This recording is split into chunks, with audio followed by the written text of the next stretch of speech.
कभी रोड पे गड्ढे, पोल्यूशन और करप्शन देख के ये तो लगा होगा कि इसके अगेंस्ट कोई एक्शन क्यों नहीं लेता।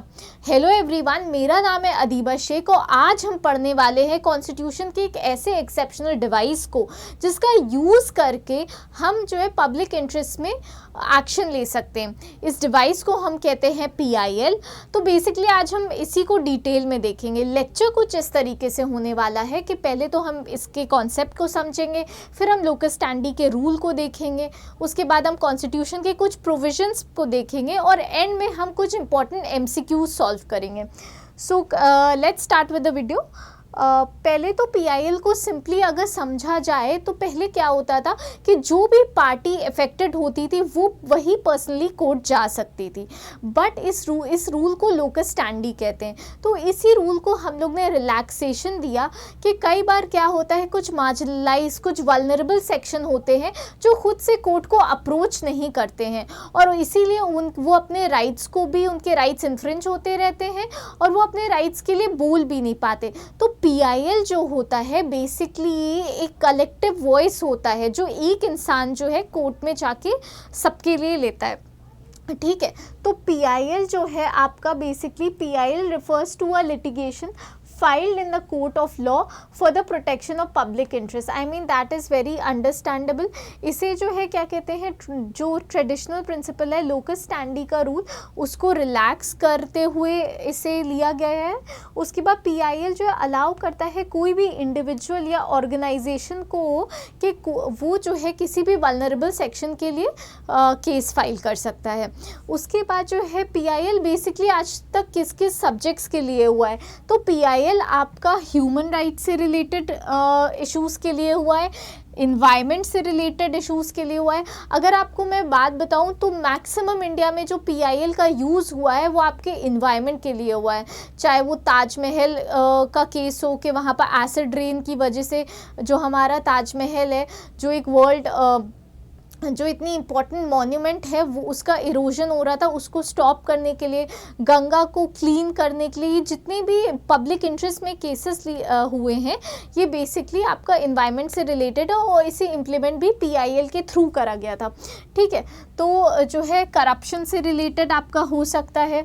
उसके बाद जो है सोशल जस्टिस, ठीक है, सोशल जस्टिस कोई भी सोसाइटी में अगर हम इनइक्वालिटी देखते हैं, मान लिए बॉन्डेड लेबर वाला केस हो गया कि कुछ कहीं चाइल्ड राइट्स का एक्सप्लॉयटेशन हो रहा है, तो बेसिकली इन सब चीज़ों के लिए PIL जो है हम फाइल करते हैं।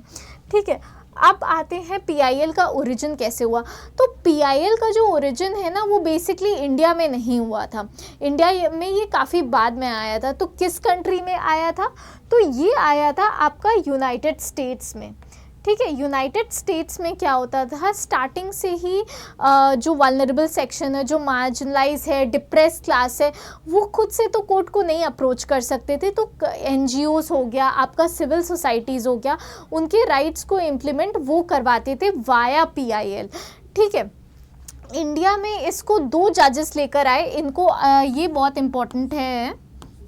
ठीक है, ये आपका बहुत ही इंपॉर्टेंट MCQ है, that is justice PN Bhagwati and justice VR Krishna Iyer. तो आप ना एक पहली बात तो आप ये बात समझ लो कि कई बार जो है MCQ में क्या होता है, एक ही जज का नाम दिया होता है और हम फॉरेन से देखते हैं उस पर टिक कर देते हैं, तो ये गलती नहीं करना है। जिस ऑप्शन में जस्टिस PN भगवती और VR कृष्णा अय्यर दोनों दे रखा है, हमें उसी ऑप्शन पे टिक करना है, क्योंकि मैं ये गलती कर चुकी हूँ और मैं नहीं चाहती कि मेरे स्टूडेंट्स भी यही गलती करें। ठीक है, उसके बाद PIL जो है किस टाइम पे आया, तो पोस्ट इमरजेंसी क्या हो रहा था, डिफरेंट ग्रुप्स के काफ़ी लोगों के राइट्स जो है इन्फ्रिंज हुए थे। ठीक है, तो कई पूरे कलेक्टिवली लोग जा रहे थे, तो इसी प्रॉब्लम को सॉल्व करने के लिए इंडिया में PIL को लाया गया था। ठीक है, उसके बाद जो है, ठीक है, उसके बाद जो है इंट्रोड्यूस करा था कि कोई भी पब्लिक स्पिरिटेड पर्सन हो, इंडिविजुअल हो, ऑर्गेनाइजेशन हो, वो अप्रोच कर सकता है कोर्ट को। तो कोई भी पब्लिक स्पिरिटेड पर्सन हो, चाहे मैं हूँ या आप हो, ठीक है, अगर हम किसी सेक्शन की केयर करते हैं और हमें लगता है कि इनके राइट्स का वायलेशन हो रहा है, तो हम और आप दोनों कोर्ट को अप्रोच कर सकते हैं।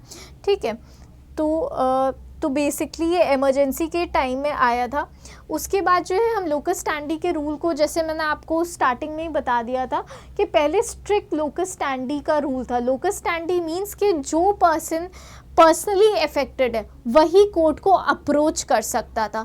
तो इसी रूल को रिलैक्सेशन दिया गया, relaxation of locus standi for PIL, ताकि जो है हम जो है उन सेक्शन को भी रिप्रेजेंट कर सके जो इकोनॉमिकली वीकर है, ठीक है, सोशली भी वीकर हैं, ठीक है। तो इन सब कंस्ट्रेंट्स को रिमूव करने के लिए और एक इक्वल सोसाइटी बनाने के लिए PIL जो है इंट्रोड्यूस हुआ था, ठीक है। उसके बाद हम कॉन्स्टिट्यूशन के कुछ मेजर प्रोविजंस को देख लेते हैं जिससे PIL को हम रिलेट कर सकते हैं, ठीक है। तो PIL पहले तो आर्टिकल 14 हो गया। Article 14 is basically your right to equality.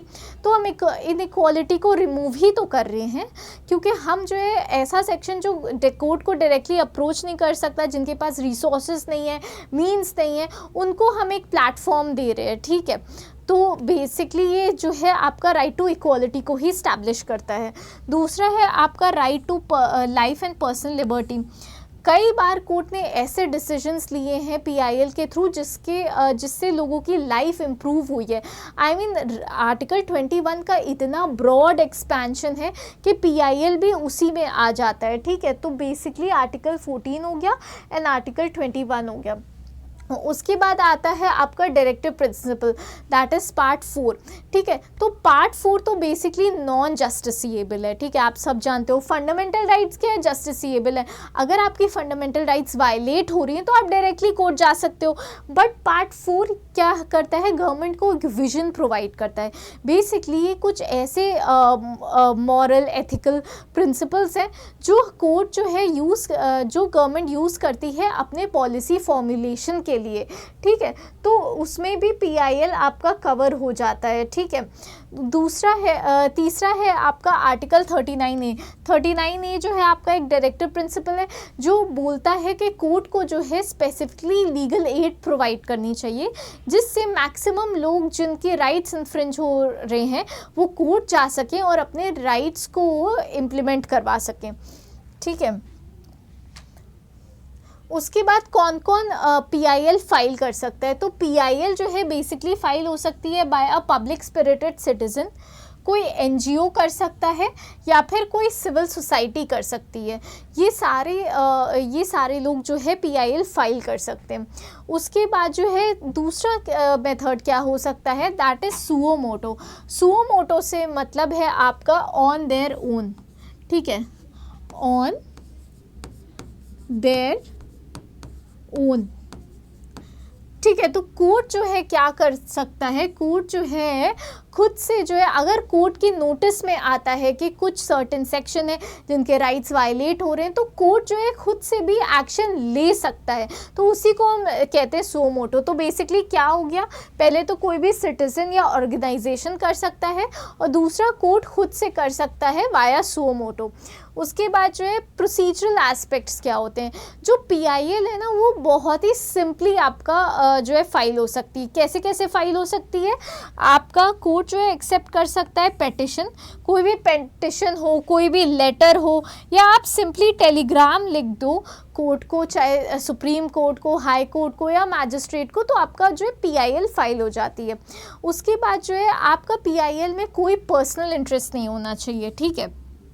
अगर आप जेन्युइनली एक पब्लिक स्पिरिटेड पर्सन हो तभी आप PIL फाइल करो। अगर आपका उसमें कुछ पॉलिटिकल वेंडेटा है या आप अपना कुछ पर्सनल इंटरेस्ट लेकर आए हो तो कोर्ट उसको जो है नहीं अलाउ करती है, क्योंकि कोर्ट के पास जुडिशियल डिस्क्रिशन होता है, ठीक है।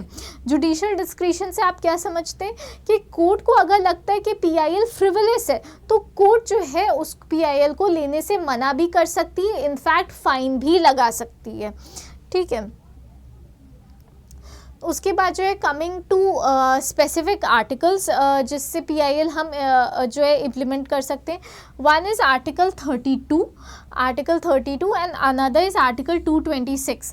ठीक है, तो article 32 is basically for the Supreme court of India, कि सुप्रीम कोर्ट जो है आर्टिकल 32 में क्या करता है कि अगर आपके फंडामेंटल राइट्स इन्फ्रिंज हो रहे तो वो 5 तरह की रिट्स इशू कर सकता है। अच्छा, वो 5 तरह की रिट्स कौन कौन सी होती हैं, आप कमेंट सेक्शन में मुझे पांचों के नाम ज़रूर बताना।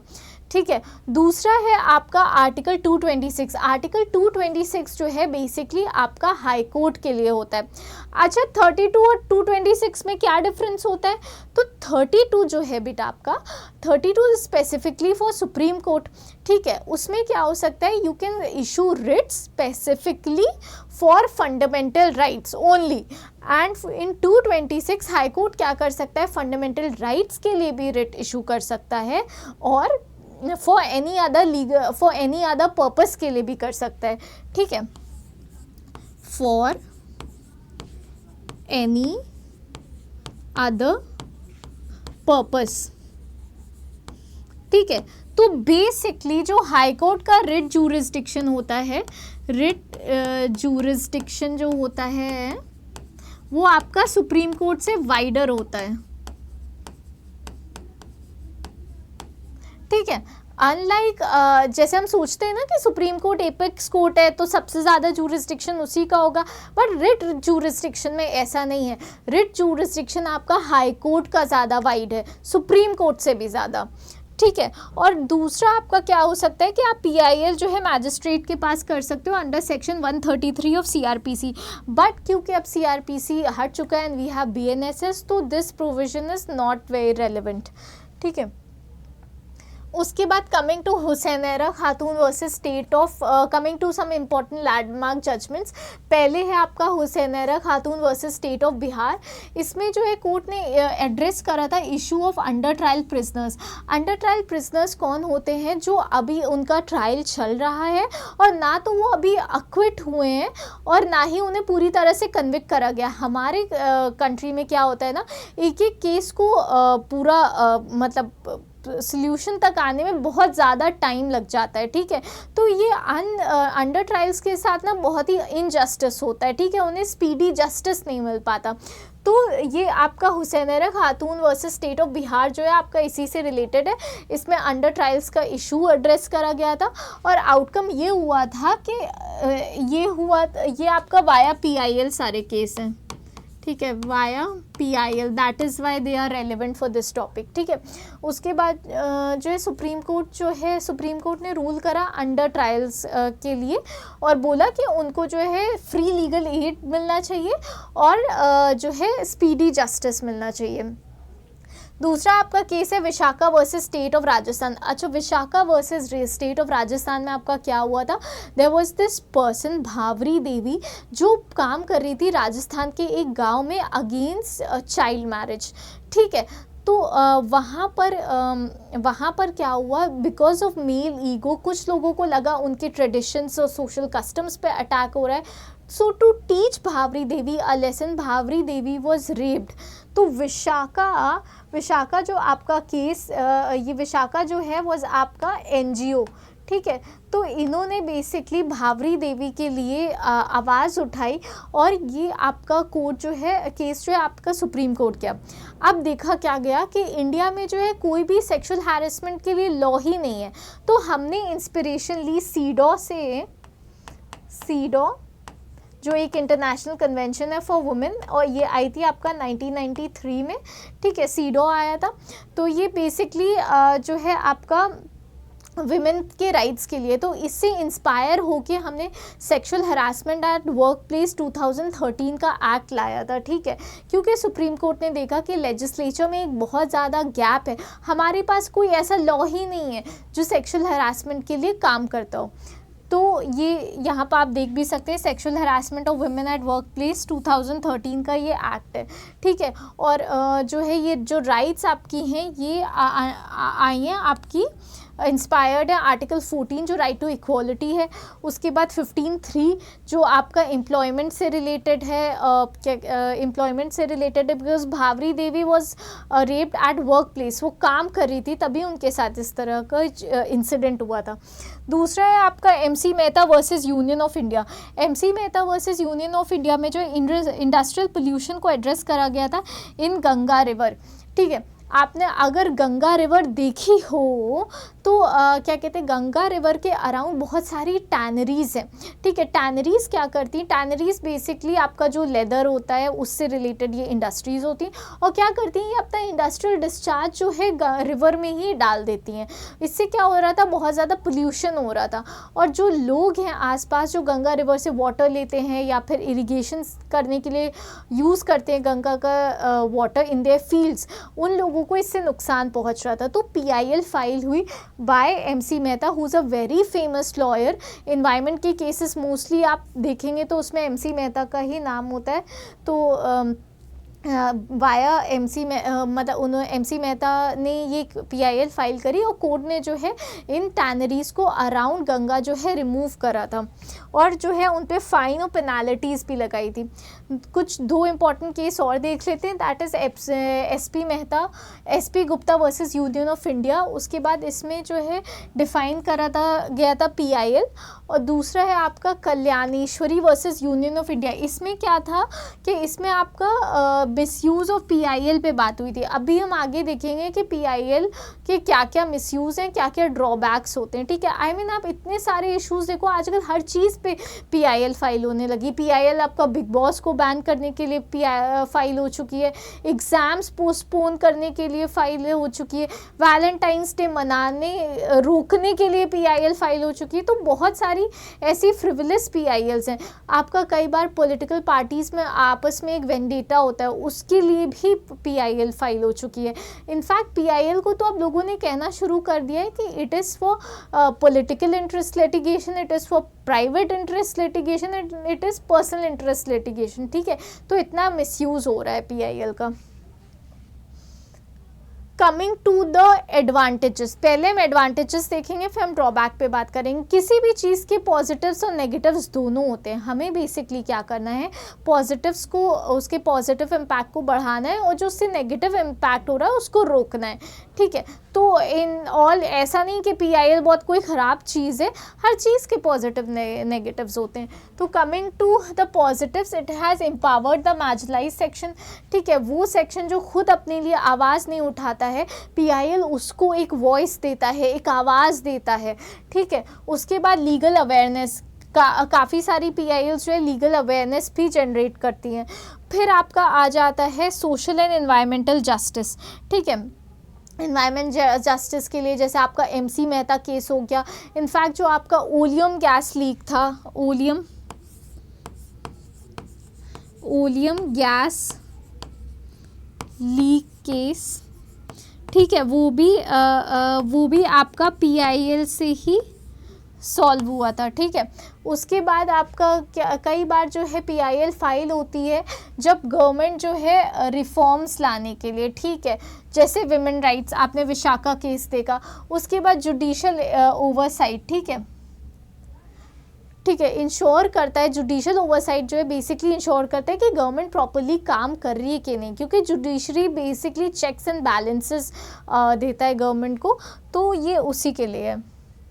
उसके बाद मिसयूज़ ऑफ PIL क्या होता है, जैसे मैंने आपको बताया बहुत सारी फ्रिवलेस PILs फाइल होती हैं, पॉलिटिशियंस करते हैं, ठीक है, कुछ लोग अपने कई बार पर्सनल इंटरेस्ट के लिए करते हैं। तो PIL का बहुत ही ज़्यादा मिसयूज़ होता है। कुछ स्टूडेंट्स तो ये जाके बोलते हैं कोर्ट में कि गर्मी हो रही है, हमारा एग्ज़ाम पोस्टपोन कर दो, तो बहुत ही ज़्यादा मिसयूज़ होता है PIL का। उसके बाद आपका जुडिशल ओवररीच होता है। Judicial overreach in the sense कि कई बार ऐसा हुआ है कि लेजिस्लेचर में मान ली कोई गैप देखा गया है, तो कोर्ट उस पर अपने खुद से पॉलिसीज़ ला सकता है। अब ये कोर्ट का तो काम नहीं है, पॉलिसीज़ बनाने का काम किसका है, वो आपका लेजिस्लेचर का है, ठीक है। तो लेजिस्लेचर बना सकता है ना कि लॉज। तो कई बार क्या होता है, कोर्ट ऐसी गाइडलाइंस ले आता है जो वो ऑलमोस्ट लॉ के ही इक्विवेलेंट होता है, but that is not the work of court. That is why Supreme Court and High Courts have been criticise कि there have been instances of judicial overreach. दूसरा है प्रोसीजरल डीलेज. प्रोसीजरल डीलेज से आप ये समझो कि एक मतलब ऐसी सिचुएशन आई है कि कई बार एक PIL 40 इयर्स बाद जाके आपका सॉल्व हुई है, तो बहुत टाइम लग जाता है, थोड़ा क्यूम्बरसम प्रोसेस होता है. ठीक है, तो that brings us to the end of the lecture. Now coming to the MCQs. तो ये जो MCQs है ना, ये आपके क्लैट PG और UGC नेट पे बहुत ज़्यादा रेलिवेंट होने वाले हैं, और इनका लेवल भी अच्छा है. I mean they are not like single line statements या मल्टीपल स्टेटमेंट्स, तो please solve it carefully. So the first question is, which of the following statements regarding the public interest litigation in India are correct? PIL can be filed by any public spirited person on behalf of disadvantaged group. The concept of PIL in India was inspired partly by the American legal system, or PIL is expressly mentioned in the Constitution of India. You have 30 seconds to solve this question.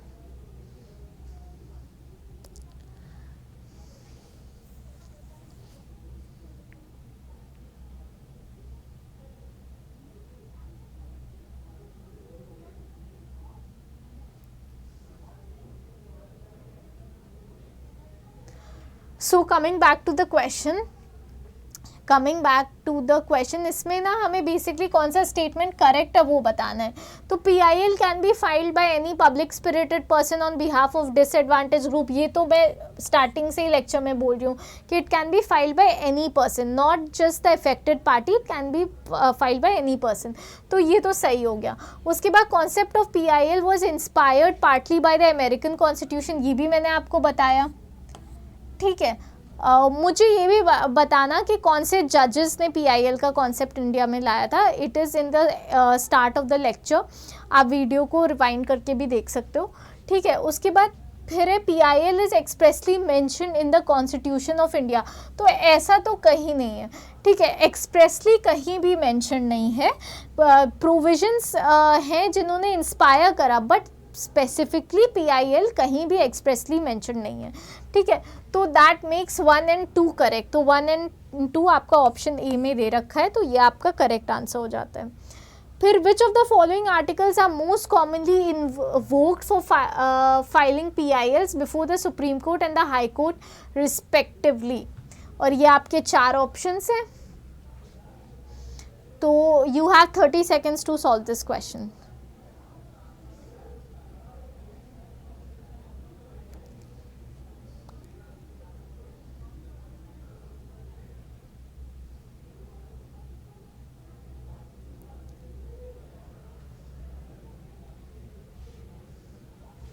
Coming back to the question, तो कौन सा article है जिसमें PIL file हो सकता है? तो आपका 19 और 20, this one is related to freedom of speech, this is right to life, ये राइट टू लाइफ पे है. उसके बाद this is right to equality, this is amendment.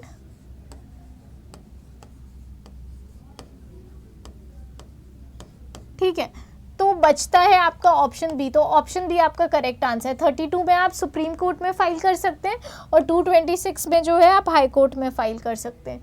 ठीक है, coming to the last question, consider the following statements regarding public interest litigation.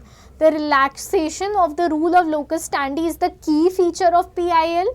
PIL jurisdiction can be invoked in matters involving environmental protection and human rights. Private disputes relating purely to contractual obligations are generally entertained as PILs. ठीक है, you have 3 statements. Which one of the following statements are correct? Correct पूछा गया है इसमें. ठीक है, you have 30 seconds to solve this question.